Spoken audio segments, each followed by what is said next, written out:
as a leopard when it's found something that it wants to eat. And they'll often sit patiently like this, sometimes even for an hour or more at a time.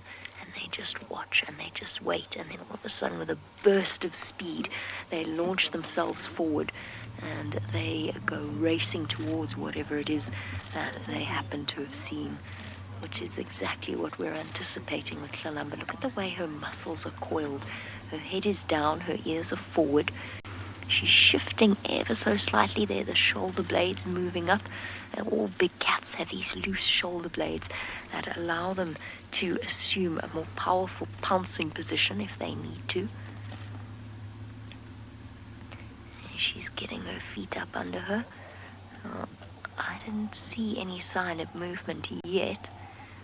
This particular area is full of scrub hares and the occasional squirrel. Hlalamba's a little bit past squirrels at this stage.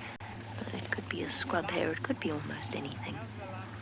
Her body language has started to change now. She's shifted back into a more relaxed position. Her ears are starting to move around, listening around her rather than straight towards whatever it was that she was interested in. Now she's just listening. What it must be like to spend a day in the mind of a leopard and be able to hear that way. My name is Jamie, and the man operating the camera is Craig, and you're watching CGTN's Wild Wonderland, where we are watching a leopard live here in South Africa as she goes about her evening business. You'll notice, of course, that there are other vehicles. There you go. I said her body language had changed. She's going to settle down for a snooze in this beautiful light. You will notice other vehicles. That's just because in this particular area, people can come on safari to come and view these animals as well. There, she's settled down a little bit now. Now, I said that I was going to tell you a little bit more about Thandi. I'm not going to do that just yet. I'm going to send you all the way to the Serengeti to find out what Tristan's lions are going to get up to next.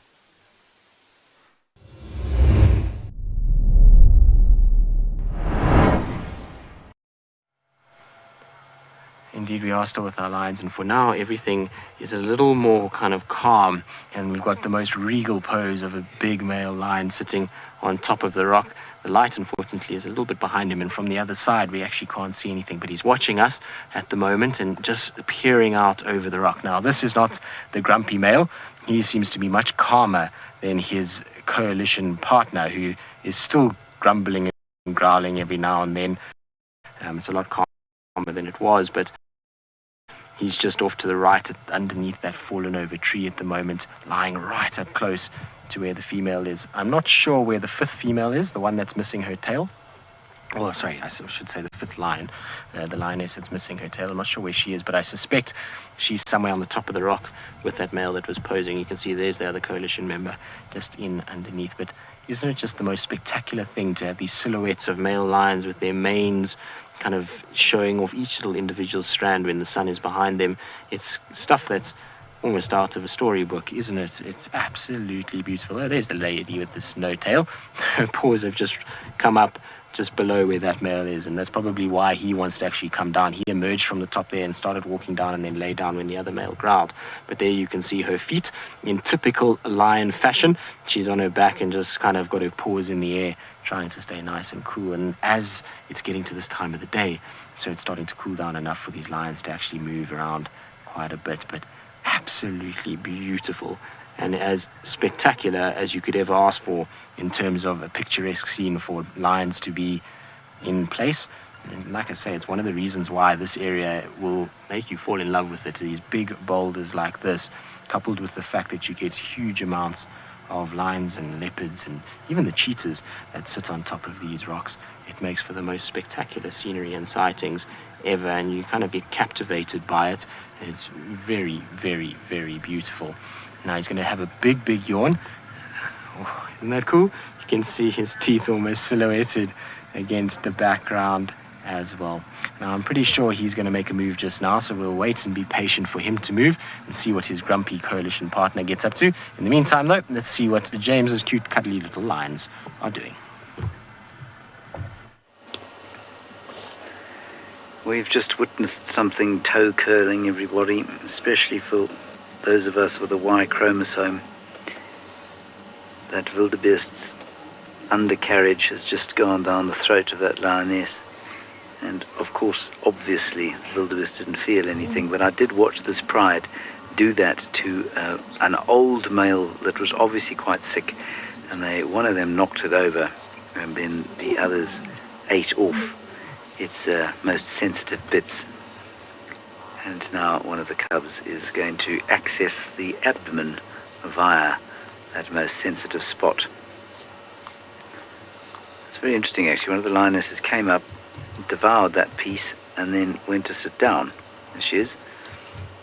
It's almost as if she found the best part of the wildebeest surprisingly uneaten, and so she swallowed it and, thoroughly satisfied, went to lie down.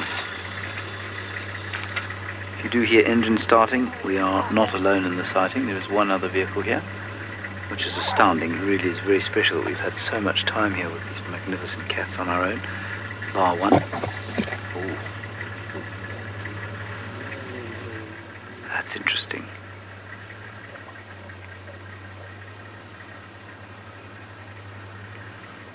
Often around food, or sometimes a mother just becomes a little bit irritated when other lions get too close. You can see she's panting quite heavily, so I think the heat's getting to her slightly, and possibly also the fact that she's having her tail bitten by her cubs. Lions, remember, get very uncomfortable when they eat, because they eat to the point of being almost unable to move. Now, only the mother is in that state, the others are not. And now the rest of them are getting involved. Slowly, as the breeze starts to blow in from the southwest, it's just getting a little bit cooler. Now, there are all sorts of different social structures out here. Herds, families, prides, and Steve has got one of the most intricate.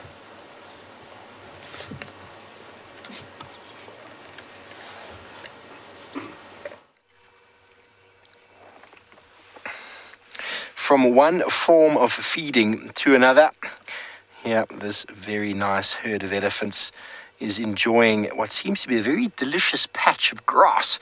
They've been walking for some time. I've been backtracking to keep them in shot.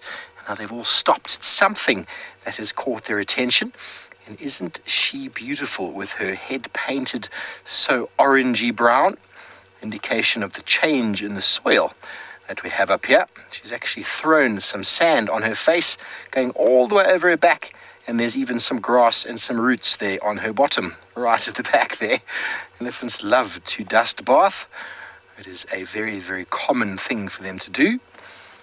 And they also flap their ears like that, not out of aggression, but out of a cooling system. And if you are just joining us, my name is Steve Falconbridge, joined by Jean Gerding on camera, and we are with some marvelous elephants in the Mara Triangle. And they're being joined by more at the back. There's a group of about 10 or so, just moving through various ages. They really have come across some sweet grass there. It's some nice long tendrils. There's a little youngster just barely creeping above the grass. The long grass in the eyes must be quite bothersome. Walk behind, close behind Mum, and she'll clear the path for you. Such a pretty lady. Almost looks like they've found some sedges or something like that. Well, while we watch these elephants enjoy their afternoon tea, we're going to send you all the way back down to South Africa with my good friend Trishala.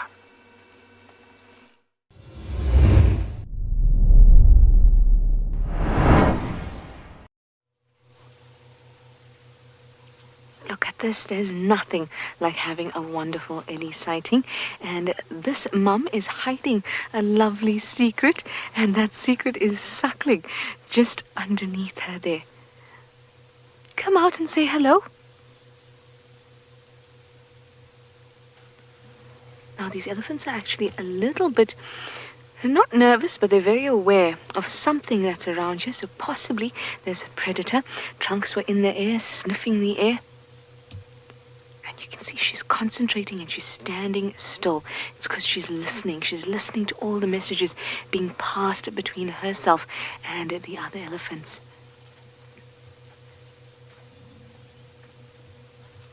Where are you, little one? Oh, there you are. It's been a wonderful baby Saturday.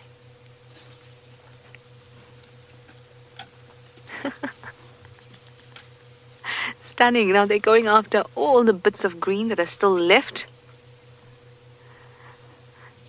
And they are actually heading towards a watering hole we call Buffelshoek Dam. And you might be familiar with Buffelshoek Dam because that's the dam we had the duiker stuck in. Seb and I, in fact. Now I have some special news for you, and that is that we just saw our muddy duiker. How awesome is that? It was definitely her. She had a mud line on her, which was just amazing. So I'm so happy that we finally got to see her, and you know that she's safe. How wonderful is that? Now, of course, my name is Trishala with Seb on camera, so the two of us were extremely happy to be able to see her. Oh, that was just unbelievable. But we're going to move a little bit forward, and maybe these animals will be willing to give us a better view of them. Now remember that we are completely live. How awesome is that? So you can ask us your questions and give us your comments using the hashtag CGTNWild or hashtag Wild Wonderland. Hello? We're going to catch up with them in a bit. But you know Steve had elephants up in the Mara, and I've got them here down in South Africa. So let's learn a little bit more about the differences and similarities.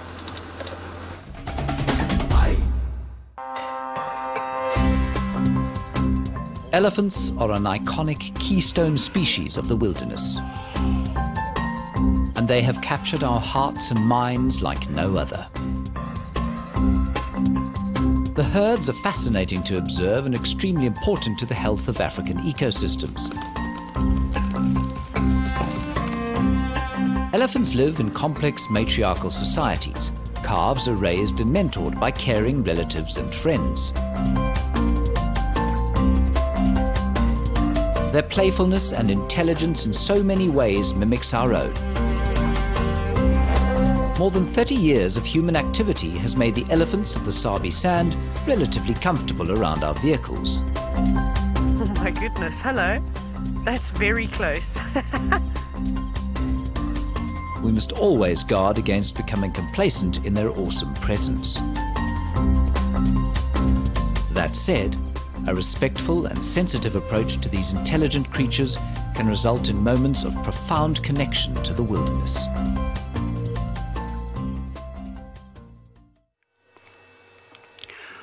Welcome live, and it's wonderful to talk about elephants because whichever country you are in, Kenya or South Africa or Serengeti or Tanzania in Serengeti in Tanzania, talking about elephants, it's always very exciting. Now, ladies and gentlemen, we got something new for you here. And thank you so much for keeping watching CGTN Wild Wonderland Show. And we're coming to you live from the Maasai Mara. What you got on the screen there is a black rhino. I feel very lucky. We are so privileged to have seen one. We haven't seen one for a couple of days. And I'm just looking at her carefully. From her body language, it's like she may be having a calf next to her. So this one definitely must be a female. And I think either on the other side, there could be a very young calf with her there. And you can see all those birds on top of our body that we call oxpeckers.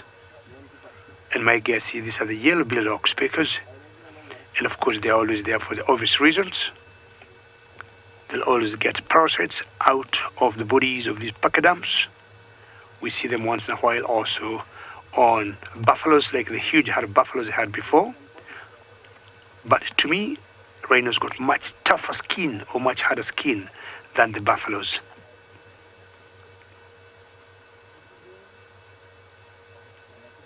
Now, I'm just hoping that this calf of this cow is going to rise and move around, and you're going to see her. So the best thing I'm going to do is just to stick around, spend a few more minutes seeing this very special black rhino. In the Maasai Mara, we have only black rhinos as much as other areas of the country. We've got both black and white, but In the Maasai Mara, we have black rhinos only. And as I stick around here to find out if this calf will wake up, let's go first look some hyenas with Steve.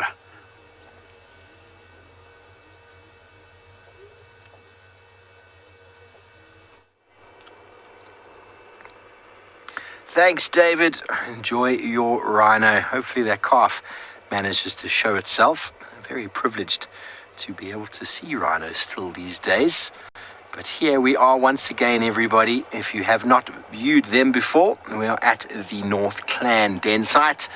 And these are the new generation of North Clan members, all hanging around waiting for their respective mothers to arrive to provide them with their evening milk. This is the hive of activity. The social hierarchy of the North Clan is determined by den sites like this. They estimate there's apparently almost 70 members in this clan, which is incredible. And 70 members was before most of these were born. So it's very interesting, and the dynamics between them are very, very delicate. Hyenas know each other intimately. They have got incredible sense of smell.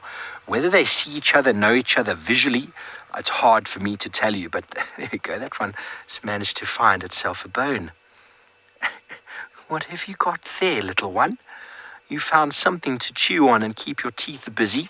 Well, we're going to stay here with these beautiful little hyenas. Hopefully they're going to play around with us shortly.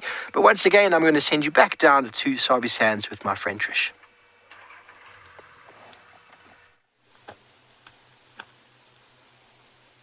There's other animals playing around down here in South Africa, and it's these elephants. Now, I was really hoping that they weren't going to drink here, because elephants love clean, good water, and this is definitely not offering them that. But there's a second option always, and that is to lather yourself in some mud. Oh, do you know you're hitting the little baby there?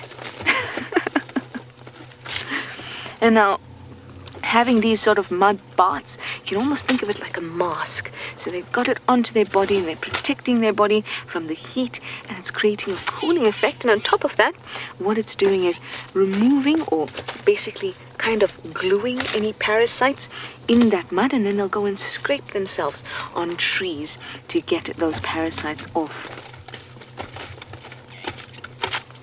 And when it comes to the dry season, there's definitely winners and losers, and unfortunately, as you can see in this case, you can see it that elephants looking to drink are losers, whereas the lions, like the ones there that had the buffalo, those are winners. They're winning from the drought. Alex, you'd like to know how large elephant herds can get? Well, elephant herds, they kind of have sort of a fission kind of society. So you'll have groups of matriarchs and their families.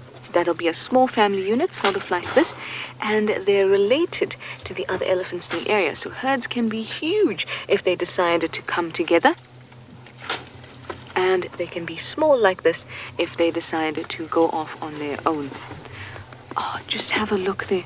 You can see just how deep that mud goes. Look at that. So you can see how it was easy for that duiker to get stuck in there.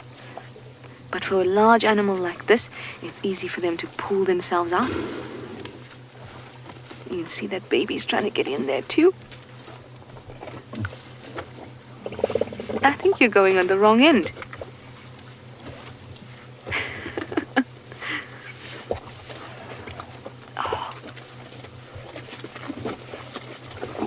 Oh, too sweet. You had a wonderful baby day. I want you to just listen to them.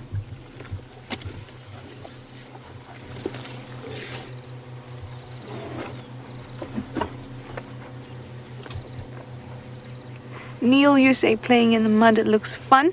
For 3 of them it does. But this little boy here closest to us is saying, no, I don't want to be involved.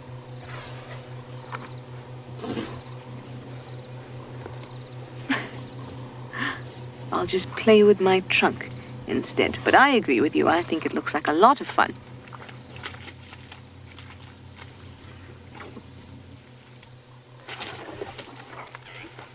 Listen.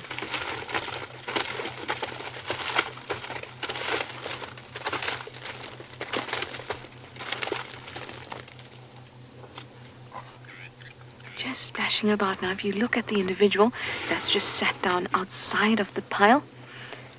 Oh, baby's getting in. Oh, baby. Don't go in head first.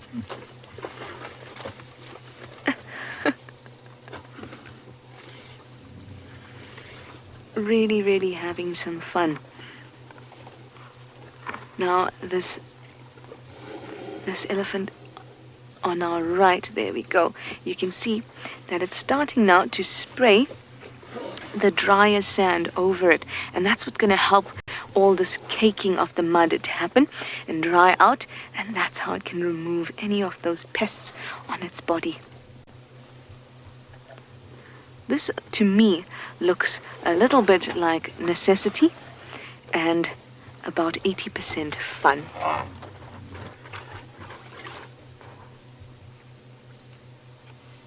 look, they're all listening to something.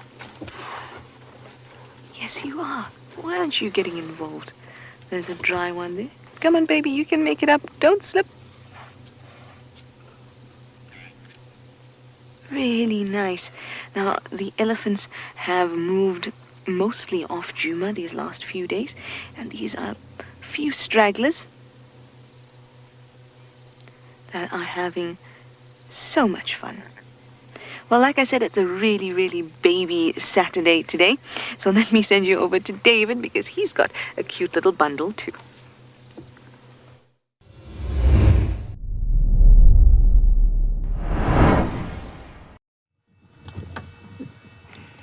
Well, very true, and I'm sure Trish knows that elephants are my favorite animals, and from cute baby elephants, now we have a cute baby rhino. And as I said earlier, I guessed that most likely she or this cow had a calf just next to her who was laying down. As the temperatures, I guess, have really dropped, that makes them a little bit more mobile because it has cooled off. And that's why that calf has been able to rise and is walking around. That is the mother right there.